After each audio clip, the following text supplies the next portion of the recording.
কক্সবাজারে রোহিঙ্গা ক্যাম্প পরিদর্শনে যুক্তরাষ্ট্রের বিশেষ দূত সার্জিও গোর দেখছেন শরণার্থীদের মানবিক পরিস্থিতি, আন্তর্জাতিক সহায়তা কার্যক্রম।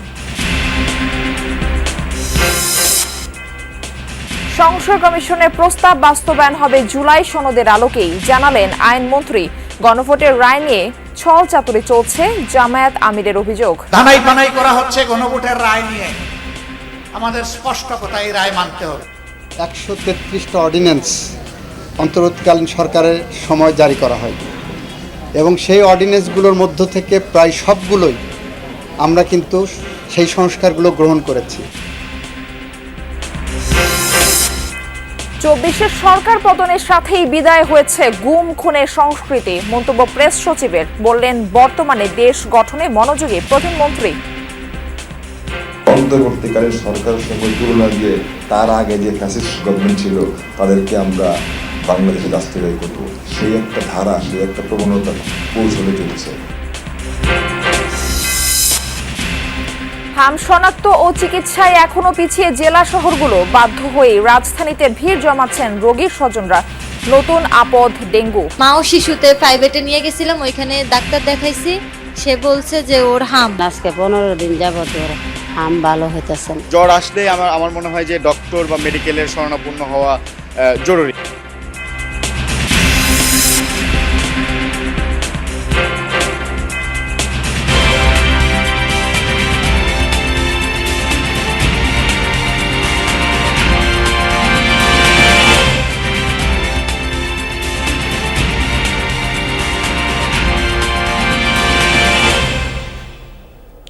আমন্ত্রণ যমুনা নিউজে, আপনাদের সঙ্গে থাকছি আমি মারফি রহমান। এতক্ষণ শিরোনাম দেখছিলেন। কক্সবাজারে রোহিঙ্গা শরণার্থীদের ক্যাম্প পরিদর্শন করেছেন মার্কিন প্রেসিডেন্টের দক্ষিণ ও মধ্য এশিয়া বিষয়ক বিশেষ দূত সার্জিও গোর। দুপুরে রোহিঙ্গা শরণার্থীদের মানবিক পরিস্থিতি, আন্তর্জাতিক সহায়তা কার্যক্রম ও ক্যাম্প ব্যবস্থাপনা সম্পর্কে খোঁজ খবর নিতে সেখানে পৌঁছায় সার্জিও গোরের নেতৃত্বাধীন প্রতিনিধি দল। এর আগে বেলা 11টা নাগাদ কক্সবাজারে পৌঁছান তারা। এরপরে শরণার্থী ক্যাম্পের পথে রওনা হয় তাদের বহনকারী গাড়ি বহর। বৃহস্পতিবার দুপুরের পর ঢাকা পৌঁছান সার্জিও গোর। বিকেলে রাষ্ট্রীয় অতিথি ভবন পদ্মায় পররাষ্ট্রমন্ত্রী ডক্টর খলিলুর রহমানের সাথে বৈঠক করেন তিনি। রাতে পররাষ্ট্রমন্ত্রী জানান, শুরু থেকেই বর্তমান সরকারের সাথে যুক্তরাষ্ট্রের সম্পর্ক ভালো, সময়ের সাথে তা আরও জোরদার হচ্ছে। বাংলাদেশে আশ্রিত রোহিঙ্গাদের জন্য মার্কিন সহায়তা আরও বাড়ানোর অনুরোধ জানান পররাষ্ট্রমন্ত্রী। শনিবার প্রধানমন্ত্রী তারেক রহমানের সাথে সাক্ষাৎ করার কথা সার্জিও গোরের। এরপরই 3 দিনের বাংলাদেশ মিশন শেষ করবেন তিনি। এ বিষয়ে বিস্তারিত আরও তথ্য জানাতে কক্সবাজারে রোহিঙ্গা ক্যাম্প থেকে আমাদের সঙ্গে যুক্ত হচ্ছেন আমাদের সহকর্মী এহসান আল কুতুবী। এহসান, সার্জিও গোরের রোহিঙ্গা ক্যাম্প পরিদর্শন শেষ হয়েছে কিনা একটু জানাবেন, এবং তিনি কি বললেন, এরপর তার আর কি কি কর্মসূচি রয়েছে? মারফি, আমরা সকাল থেকেই তার সাথে আছি, তার বহরে আছে এবং এই মুহূর্তে আছে রোহিঙ্গা ক্যাম্প 4 এক্সটেনশনে। এখানে তিনি এর আগেও 2টি ক্যাম্প পরিদর্শন করেছেন, বিশেষ করে ক্যাম্প 8 একটি তিনি টাওয়ার পরিদর্শন করেছেন। সেখান থেকে তিনি রোহিঙ্গা ক্যাম্প পরিদর্শন, ওখান থেকে তিনি চলে আসেন হচ্ছে ক্যাম্প 6-এ। সেই ক্যাম্প 6-এ গিয়ে তিনি একটি হাসপাতালের, ক্রিসেন্ট সোসাইটির একটি হাসপাতাল পরিদর্শন করেন। তবে তিনি অন্যান্য যেসব ডেলিগেট আসেন তারা যেভাবে বিভিন্ন রোহিঙ্গাদের সাথে কথা বলেন, বিভিন্ন লার্নিং সেন্টার ঘুরে দেখেন, সেই দৃশ্য এবার আমরা দেখিনি। এবং তিনি এই মুহূর্তে আমরা দেখছি একটি ডিস্ট্রিবিউশন সেন্টারে আছেন ইউনিসটিয়ারের, এবং তিনি সেখানেই কিন্তু কর্মকর্তাদের সাথে ভেতরে যাচ্ছেন, সেটি মূলত দেখা যাচ্ছে। এবং আজকে আমরা যখন রোহিঙ্গা ক্যাম্প 8-এর দিকে যাচ্ছিলাম তখন আমরা একটা বিষয় লক্ষ্য করেছি, সেটা হচ্ছে যেসব রোহিঙ্গারা রাস্তার দুধারে দাঁড়িয়ে তারা প্লে কার্ড হাতে নিয়ে তারা বিভিন্ন দাবি দাওয়া তারা সেখানে উল্লেখ করেছেন প্লে কার্ডে। এবং পরে আমরা তাদের সাথে কথা বলেছি, তারা যেটি আমাদেরকে বলছেন সেটা হচ্ছে অনেকেই আসেন বিভিন্ন রাষ্ট্র থেকে, তাদের সবার প্রতি যেভাবে তারা সবসময় প্রত্যাশা তুলে ধরেন, তাদের দাবি তুলে ধরেন, সেভাবে তারা আজকেও একইভাবে তারা আজকে সার্জিও গোরের কাছেও তারা প্লে কার্ড হাতে নিয়ে তাদের দাবিগুলো তুলে ধরেছেন এবং গো হোম বিভিন্ন স্লোগান সম্বলিত প্ল্যাকার্ডগুলো ছিল, সেটি মূলত আমরা দেখেছি। এবং আজকের সফর হয়তো কিছুক্ষণের মধ্যেই তার শেষ হবে। রোহিঙ্গা ক্যাম্প 4 এক্সট্রাকশন থেকে তিনি হয়তো কক্সবাজারের উদ্দেশ্যে রওনা দিতে পারেন। মারফি। ধন্যবাদ এহসান। আইন সংস্কার কমিশনের প্রস্তাবনাগুলো জুলাই সনদের আলোকেই বাস্তবায়িত হবে, এমনটা জানিয়েছেন আইনমন্ত্রী মোহাম্মদ আসাদুজ্জামান। সকালে ঝিনাইদহের পুরাতন ডিসি কোর্ট চত্বরে বৃক্ষমেলা অনুষ্ঠানে অংশ নেন তিনি। এ সময় মন্ত্রী বলেন, অন্তর্বর্তী সরকারের সময়ে 133টি অধ্যাদেশ জারি করা হয়, যার প্রায় সবগুলোই গ্রহণ করা হয়েছে। এ সময় বেসামরিক বিমান পরিবহন ও পর্যটন প্রতিমন্ত্রী বলেন, দেশি ও বিদেশি পর্যটকদের আকৃষ্ট করতে পরিকল্পনা গ্রহণ করা হয়েছে। এই পরিকল্পনা বাস্তবায়িত হলে দেশের পর্যটন খাত এগিয়ে যাবে। অনুষ্ঠানে প্রধানমন্ত্রীর রাজনৈতিক সহকারী রাশেদ খান সহ আরও অনেকে উপস্থিত ছিলেন। 133টা অর্ডিন্যান্স অন্তর্বর্তীকালীন সরকারের সময় জারি করা হয় এবং সেই অর্ডিন্যান্সগুলোর মধ্য থেকে প্রায় সবগুলোই আমরা কিন্তু সেই সংস্কারগুলো গ্রহণ করেছি। বাকি যেগুলো আছে আমরা সংবিধান সংশোধন কমিটি গঠন করেছি, বিশেষ কমিটি। সেই কমিটি জুলাই সনদের আলোকে আমরা সংস্কারগুলো এগিয়ে নেব। বিএনপি যদি গণতান্ত্রিক দল হয় তাহলে গণভোটের রায়ও তাদের বাস্তবায়ন করতে হবে, অথচ দলটি গণভোটের রায় নিয়ে ছলচাতুরি করছে। এই মন্তব্য করেছেন বিরোধী দলীয় নেতা ও জামায়াত আমির ডক্টর শফিকুর রহমান। সকালে জাতীয় প্রেস ক্লাবে পরিবহন শ্রমিক ফেডারেশনের ত্রিবার্ষিক জাতীয় সম্মেলনে তিনি এই কথা বলেন। জানান, স্বৈরাচারদের করুণ পরিণতির ইতিহাস থেকে কেউ শিক্ষা নেয় না, ক্ষমতায় বসা বিএনপিও শিক্ষা নিচ্ছে না। নির্বাচনী ইশতেহারে কর্মসংস্থানের কথা দিলেও বর্তমানে তারা টেম্পল স্ট্যান্ডে কাজ দিচ্ছে। জামায়াত আমির প্রশ্ন রাখেন, প্রধানমন্ত্রী তারেক রহমানের ইশারায় সবকিছু চললে তার ইশারায় কেন দুর্নীতি বন্ধ হচ্ছে না? বলেন, নৈতিক দিক থেকে দেশ পরিচালনায় ব্যর্থ সরকার। এ সময় ভারতের দৃষ্টিভঙ্গির বিষয়ে আমির বলেন, প্রতিবেশী দেশটি জামায়াতকে গ্রহণ না করলেও কিচ্ছু যায় আসে না দলের। তারেক রহমান সাহেব প্রধানমন্ত্রী,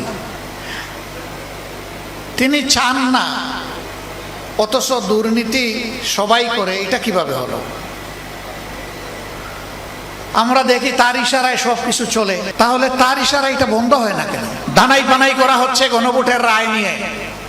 আমাদের স্পষ্ট কথা, এই রায় মানতে হবে। দীর্ঘ 15 বছর দেশে ছিল গুম খুনের সংস্কৃতি, জেল নির্যাতনের ভুক্তভোগী প্রধানমন্ত্রী তারেক রহমানও।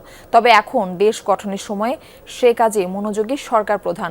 রাজধানীতে ডক্টর মোবাশ্বের হাসানের গ্রন্থের প্রকাশন অনুষ্ঠানে যোগ দিয়ে এসব কথা বলেন প্রধানমন্ত্রীর প্রেস সচিব আবু আবদুল্লাহ এম সালেহ। 24 5 আগস্ট সরকার পতনের সাথেই গুম খুনের সংস্কৃতি বিদায় হয়েছে, এমনটা বললেন অনুষ্ঠানে উপস্থিত বক্তারা। তাদের প্রত্যাশা, ভালো ও সুন্দর হবে আগামীর বাংলাদেশ।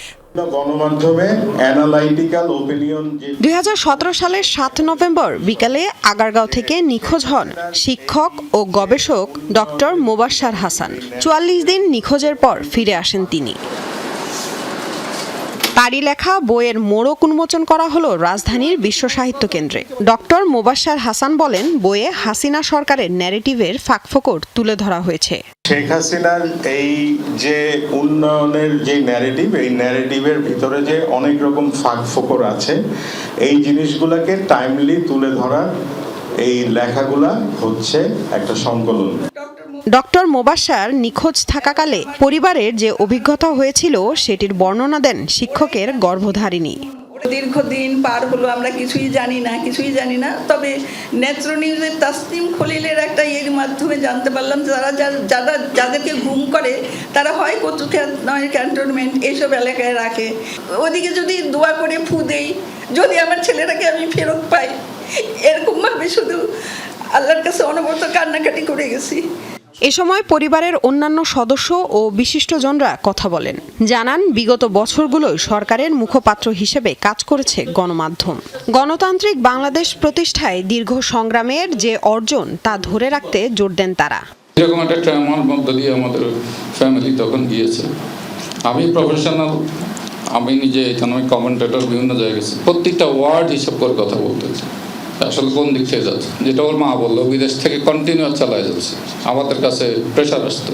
ও বিএনপি করে, ও তারেক রহমানের ভক্ত, ও লেখালেখি করে, ও সরকার বিরোধী নানা বক্তব্য দেয়। এবং আমার যে সোর্স আমাকে জানাইলো, বললো যে আপনার বন্ধু তো ভালো লোক না, ও তো বিদেশে গিয়ে সরকার বিরুদ্ধে বদনামি করছে। আমরা ডেমোক্রেসির চর্চা থাকবো এবং দ্বিধাহীনভাবে নিঃসংকোচে নির্ভয়ে নির্ভীক চিত্তে মোবাশ্বের হাসান লিখে যাবে, আমরা সেই বাংলাদেশ প্রতিষ্ঠা করতে চাই। বক্তারা বলেন, গুম খুনের সংস্কৃতি 24-এর 5 আগস্ট বিদায় হয়েছে। আগামীর বাংলাদেশ ভালো এবং সুন্দর হবে এমনটাই তাদের প্রত্যাশা। বলেন, এতদিন দেশের প্রতিষ্ঠানগুলোকে ধ্বংস করায় হচ্ছে না জাতীয় সমস্যার সমাধান। 1/11 এবং 1/11 পরবর্তী যে শাসন ব্যবস্থা এবং যে শাসন ব্যবস্থা এমন একটা অবস্থায় দিয়েছে যেখানে শিক্ষা মেরুদণ্ড বলা হচ্ছে, কোনো মেরুদণ্ড নেই। আমরা এই সংস্কৃতি বিদায় দিয়েছি 5 তারিখে। পরবর্তী সরকার ব্যবস্থা আমরা একটা নতুন বাংলাদেশের পথে পথ চলব। প্রতিষ্ঠানগুলোকে দুর্বল করলে কি হয়, এটা আমাদের একটা নেশনের যে অ্যাবিলিটি টু সলভ প্রবলেমস, এগুলোকে আমরা সলভ করতে পারবো না। আমরা কিন্তু এখনো খাবি খাচ্ছি। অনুষ্ঠানে কথা বলেন প্রধানমন্ত্রীর প্রেস সচিব আবু আব্দুল্লাহ এম সালেহ। বলেন, কাঙ্ক্ষিত দেশ গড়ার কাজ করছেন প্রধানমন্ত্রী তারেক রহমান। এ কারণেই দেশের রাজনীতিতে শুরু হয়েছে গুণগত পরিবর্তন।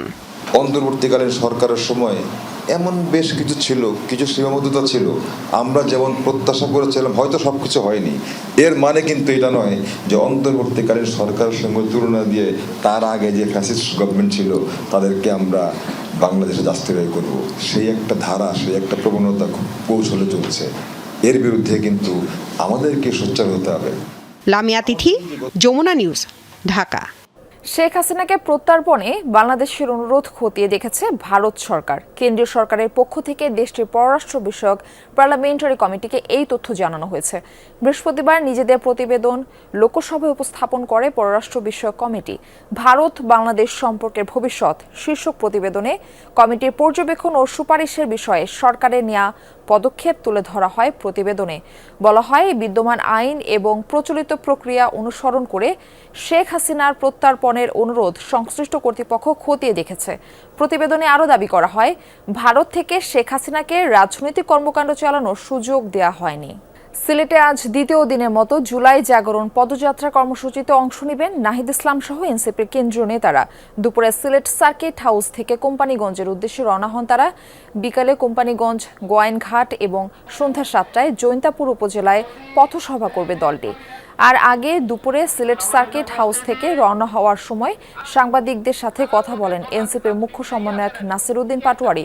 হবিগঞ্জে ছাত্রদল নেতার দায়ের করা মামলা নিয়ে ক্ষোভ জানান তিনি। এটা তারেক রহমানের সরাসরি নির্দেশে হচ্ছে এবং জিকে গাউস তারেক রহমানের অনুসারী। এই গ্যাংয়ের মধ্যে ধরেন এনি ভাই আছে, জিকে গেউস আছে, এদের একটা গ্যাং আছে যারা হলো চাঁদাবাজি, দুর্নীতি, সন্ত্রাসী, তারা টাকা উঠাবে, তারেক রহমান গুলশান অফিসে জমা দিবে। ওই গুলশান অফিসে জমা দিলে একটা আসন দিবে তাদেরকে। সেটাই আমরা এটা ধিক্কার জানাচ্ছি তারেক রহমানের প্রতি। হামের প্রাদুর্ভাব শুরুর পর কেটে গেছে 5.5 মাস, তবুও থামছে না মৃত্যুর মিছিল। নিহতের সংখ্যা হাজার ছুঁই। অভিভাবকদের অভিযোগ, জেলা শহরের হাসপাতালগুলো হাম শনাক্তে এখনও পিছিয়ে। এমন বিপর্যয়ের মধ্যেই ডেঙ্গুর থাবা আক্রান্ত শিশুদের অভিভাবকরা বলছেন, জ্বর থাকলেই অবহেলা না করে ডাক্তারের শরণাপন্ন হতে। ছোট্ট নাফিসার যখন ঘর দাপিয়ে বেড়ানোর কথা, সে সময় রীতিমতো মৃত্যুর সাথে লড়ছে পাঞ্জা। সন্তানের উন্নত চিকিৎসা নিশ্চিতেই নোয়াখালী থেকে রাজধানীর হাসপাতালে তার পরিবার। পরশুদিন থেকে হামটা দেখা দিছে, পরে কালকে আমরা আমাদের নোয়াখালী এই মা ও শিশুতে প্রাইভেটে নিয়ে গেছিলাম, ওইখানে ডাক্তার দেখাইছি। সে বলছে যে ওর হাম, ওর যত তাড়াতাড়ি পারি ভর্তি করতে বলছে। তা আমরা ওইখানে ভর্তি করি না, আমরা ঢাকা নিয়ে আসছি। দেশে হামের প্রাদুর্ভাব শুরুর পর কেটে গেছে 5.5 মাস। এখনও জেলা শহরগুলোয় পাওয়া যাচ্ছে না কাঙ্ক্ষিত চিকিৎসা। অগত্যা রাজধানীতে ছুটছেন অভিভাবকরা। তাদের অভিযোগ, হাম সংক্রমণ শনাক্তে ধীরগতি ঢাকামুখী হওয়ার মূল কারণ। 4 দিন 8 দিন ব্রাহ্মণবাড়িয়াতে থাকার পরে এখানে আসছি গতকালকে। এখন আজকে 15 দিন যাবত ওর হাম ভালো হইতেছে না। ডাক্তার বলছে যে হেরে ঢাকা চলে যান। তারপর ঢাকায় এখানে হসপিটাল নিয়ে আনি ভর্তি করাইছি। তারপর ডাক্তার লাগে চিকিৎসা করে, এখন চিকিৎসা করতেছে, আলহামদুলিল্লাহ এখন ভালো আছে। শুধুই কি হাম, ডেঙ্গুর নির্দয় থাবা একইভাবে ছিনিয়ে নিচ্ছে শিশুদের জীবনের স্বর্ণালী সময়। অনিক আহমেদ পেশায় স্থপতি, থাকেন কল্যাণপুর। একদিকে সন্তানের অস্বাভাবিক জ্বর, অপরদিকে তা না কমার প্রবণতা। বাধ্য হয়েই হাসপাতালের দ্বারস্থ হওয়া। পরীক্ষা নিরীক্ষা শেষে জানা গেল ডেঙ্গু। ডেঙ্গু যাদের হয় জ্বর শেষেই ডেঙ্গুর যে আক্রমণগুলো বা ডেঙ্গুজনিত যে প্রবলেমগুলো আছে সেগুলো আসলে সংক্রামিত হয় হলো জ্বরের শেষে। অভিভাবকরা বলছেন জ্বর থাকলে অবহেলার বিন্দুমাত্র সুযোগ নেই। দেরি না করে ডাক্তারের পরামর্শ নিলেই এড়ানো সম্ভব ডেঙ্গুতে মৃত্যু। জ্বর আসলে আমার মনে হয় যে ডক্টর বা মেডিকেলের শরণাপন্ন হওয়া জরুরি। প্লাটিলেট কমে গেছে দেখে পরে বলছে যে আবার সাথে র্যাশ হয়েছিল, পরে বলছে যে ঢাকা মেডিকেলে মানে বা শিশু হাসপাতালে যে কোনো একটাতে যাইতে। ডাক্তারদের সার্ভিস অনেক যথেষ্ট ভালো। কিছু কিছু বিষয় আছে, ওয়াশরুমের বিষয়টা, আপনাদের ওই গোসলের বিষয়টা, পানি লাইনের বিষয়টা, একটু বিষয়গুলি একটু এলোমেলো, এগুলো আরেকটু সাজানো গুছানো হলে একটু ভালো হয়। শিশু হাসপাতালের ডেঙ্গু ওয়ার্ডে সেবা নিয়ে রোগীর স্বজনদের অভিযোগ নেই, অভিযোগ নোংরা পরিবেশের। ওয়ার্ডের পাশের ওয়াশরুমে জমে আছে পানি, সেখানেই এডিস মশা ঘটাতে পারে বংশবিস্তার অদূর ভবিষ্যতে, যার ফলাফল হতে পারে ভয়াবহ। তানভীর মৌসুম, যমুনা নিউজ, ঢাকা। দর্শক, কিছুক্ষণ আগে আপনাদের জানাচ্ছিলাম জুলাই জাগরণ পদযাত্রার কর্মসূচির বিষয়ে। এই বিষয়ে আরো বিস্তারিত তথ্য আপনাদের জানাতে সিলেটের কোম্পানিগঞ্জ থেকে আমাদের সঙ্গে যুক্ত হচ্ছেন আমাদের সহকর্মী মাহবুবুর রহমান রিপন। রিপন, এই মুহূর্তে এনসিপির জুলাই পদযাত্রা কোথায় রয়েছে এবং আরেকটা বিষয় যুক্ত করবেন, নেতাকর্মীরা কি বলছেন এই বিষয়ে? মারফি, আসলে একটু আগেই এই যে প্রোগ্রামটি ছিল সিলেটের কোম্পানিগঞ্জ উপজেলা সদরে, পদযাত্রা শেষে এখানে একটু আগে ঠিক 5 মিনিট আগে এসে উপস্থিত হয়েছেন নাসিরউদ্দিন পাটোয়ারি এবং সার্জিস আলম। 3টার একটু আগে থেকেই নেতাকর্মীরা মূলত এখানে উপস্থিত হয়েছেন, যেহেতু রাস্তার পাশে রাস্তাটাকে স্বাভাবিক রাখা হয়েছে এবং নেতাকর্মীরা এখানে রয়েছেন। তো একটি বিষয় বলে রাখি মারফি, যে এখানে শান্তিপূর্ণভাবেই এই পদযাত্রাটি অনুষ্ঠিত হচ্ছে, পথসভা অনুষ্ঠিত হচ্ছে। একটু আগেই কেন্দ্রীয় নেতারা এখানে এসেছেন, তারা হয়তো বক্তব্য রাখবেন। এরপরই তারা আরও 2টি উপজেলায় তাদের যে পদযাত্রা সেখানেও পথসভা রয়েছে। তবে এখানকার যে নিরাপত্তা ব্যবস্থা আমরা দেখছি, তাতে করে ব্যাপক নিরাপত্তা ব্যবস্থা কিন্তু নেওয়া হয়েছে, যেহেতু গতকাল গোলাপগঞ্জে হামলার শিকার হয়েছেন। আজ যাতে এ ধরনের অপ্রীতিকর কোনো ঘটনার শিকার না হয়, সে কারণে আইন শৃঙ্খলা বাহিনীর পক্ষ থেকে ব্যাপক প্রস্তুতি রয়েছে। সেই সাথে বিএনপির পক্ষ থেকে বলা হয়েছে যাতে করে তাদেরকে সহায়তা করা হয়, তাদের যে এই অনুষ্ঠান রয়েছে, তাদের যে প্রোগ্রাম, রাজনৈতিক প্রোগ্রাম রয়েছে, সেটা যাতে শান্তিপূর্ণভাবে করে যেতে পারে, সেই বিষয়ে জেলা বিএনপির পক্ষ থেকে দলের সর্বস্তরের নেতাকর্মীদের নির্দেশনা দেওয়া হয়েছে। সব মিলিয়ে এখন পর্যন্ত শান্তিপূর্ণ রয়েছে। এখানে তারা কেন্দ্রীয় নেতারা বক্তব্য রাখবেন, বক্তব্যের পরই তারা এখান থেকে সিলেটের গোয়েনঘাটের উদ্দেশ্যে রওনা হবেন। মারফি, ধন্যবাদ আপনাকে রিপন।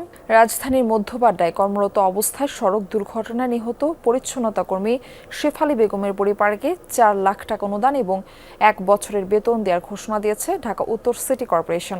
প্রধানমন্ত্রীর নির্দেশে আজ সকালে নিহতের বাসায় যান স্থানীয় সরকার প্রতিমন্ত্রী মীর শাহে আলম, গৃহায়ণ প্রতিমন্ত্রী আহমেদ সোহেল মঞ্জুর ও ডিএনসিসি প্রশাসক শফিকুল ইসলাম খান।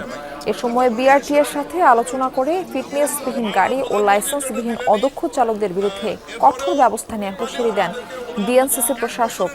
তদন্ত সাপেক্ষে বেপরোয়া ড্রাইভিংয়ের বিরুদ্ধে ব্যবস্থা নেওয়ার আশ্বাসও দেন তিনি।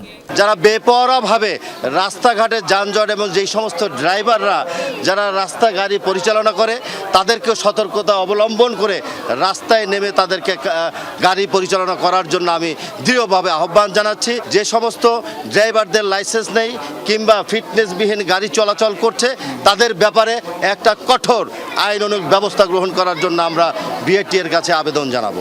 তীব্র আকার ধারণ করেছে গ্যাস সংকট। একদিকে বাসাবাড়িতে জ্বলছে না রান্নার চুলা, অন্যদিকে সিএনজি ফিলিং স্টেশনগুলোতে ঘন্টার পর ঘন্টা অপেক্ষা করেও মিলছে না কাঙ্ক্ষিত গ্যাস। পাম্প বন্ধ হওয়ায় চরম ভোগান্তিতে পড়েছেন গণপরিবহন ও সিএনজি চালিত অটোরিকশা চালকরা। সংকট কাটিয়ে স্বাভাবিক পরিস্থিতির অপেক্ষায় নগরবাসী। সাপ্তাহিক ছুটির দিন, দিনের অর্ধেক পেরুলেও চুলায় নেই কাঙ্ক্ষিত গ্যাস। লাইলা আরিয়ানি হোসেনের রান্নার ব্যস্ততা এখন রূপ নিয়েছে কঠিন লড়াইয়ে। চুলা না জ্বলায় বাধ্য হয়ে পরিবার সামলাতে নিতে হচ্ছে বিকল্প ব্যবস্থা। যেহেতু গ্যাস নেই বিকল্প ব্যবস্থা তো নিতেই হয়। আগে যেমন অল্প স্বল্প করে রাতে গ্যাস আসছিল, আমি এ মাসের একদম শুরুর দিকের কথা বলছি, রাতে হলেও ম্যানেজ করে নিতাম, কিন্তু এখন কোনোভাবে, আর বিশেষ করে আমরা যারা কর্মজীবী তাদের পক্ষে তো রাত জেগে তাহলে আমি সকালে কাজ করতে যাব কি করে।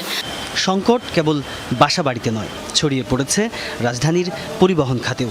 ফিলিং স্টেশনগুলোতে গ্যাসের খোঁজে সিএনজি অটোরিকশার দীর্ঘ লাইন। সকালে চালু হওয়া পাম্পগুলো দুপুরের আগেই গ্যাসের অভাবে বিক্রি বন্ধ করতে বাধ্য হচ্ছে। মেশিন স্টার্টই বন্ধ হয়ে যায়, আজ 2 দিন ধরে এই অবস্থা। আগে তো যাই একটু 1 ঘন্টা 1.5 ঘন্টা যাই চলছে রাতকালে, এখন কিছুই চলে না, টোটালি বন্ধ হয়ে গেছে। এখন যে যুগ প্রেশার আছে গ্যাস ঢুকবো না, যেখানে 500 এখানে যায় 150, যাদের 100 প্রেশার আছে তারা তো ঢুকেই না। এই জন্য একটু প্রেশার বাড়লে তাহলে আপনি গ্যাসটা ঢুকবো। 20 মিনিট প্রেশার উঠালে আমার গাড়িটাতে গ্যাস ঢোকে 200-250 টাকার, এই যে গ্যাস ঢুকবো 60 টাকা 70 টাকার, এর বেশি গ্যাস ঢুকবো না। এখন তো মোটামুটি আল্লাহ নামলে শুক্রবার আজকে সিরিয়াল কমই আছে, 1 ঘন্টা 1.5 ঘন্টা সিরিয়াল ধরে আমরা 60 টাকা 70 টাকা গ্যাস পাই পাম্পে।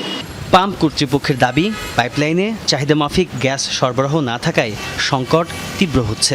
হাইট গেলে 2000 টাকার বেশি ভাড়া মারা যায় না, জমা 1200, মাহাজনের সময়ও দেয় না, জমাও কম নেয় না। আমাদের 4-5 ঘন্টার বেশি লেগে যায়, তারপরে মনে করেন যা পাই কম বেশি 4 ঘন্টা পরে 50 টাকার পাই। 50 টাকার পাইলে আমরা মনে করেন আবার যদি 500 টাকা মারি তাহলে মনে করেন আবার গ্যাসটা শেষ হয়ে যায়। রাস্তায় গাড়ি নিয়ে বাইর হই, অথচ ঘরের মহিলারা বিশ্বাস করে না যে টাকা পাই না। কিভাবে টাকা পাবো? 4-5 ঘন্টা লাগে, ভালো কথা। 4-5 ঘন্টা যদি আমাদের ফুল প্রেশার থাকতো তাহলে আমরা সারাদিনে আর আশা লাগে না। মনে হয় না বেশি দিন এই সমস্যা থাকবে, সরকার মনে হয় চেষ্টা করতেছে, ইনশাল্লাহ ঠিক হয়ে যাবে। গ্যাসের বহুমুখী সংকটে একরকম থমকে দাঁড়িয়েছে সাধারণ মানুষের স্বাভাবিক জীবনযাত্রা। দ্রুত সমাধানের আশ্বাস মিললেও বাস্তবে তার সুফল পেতে আর কত অপেক্ষা করতে হবে সেই প্রশ্নই এখন ভুক্তভোগীদের। তাজনুর ইসলাম, যমুনা নিউজ, ঢাকা। দর্শক, এই ছিল যমুনা নিউজে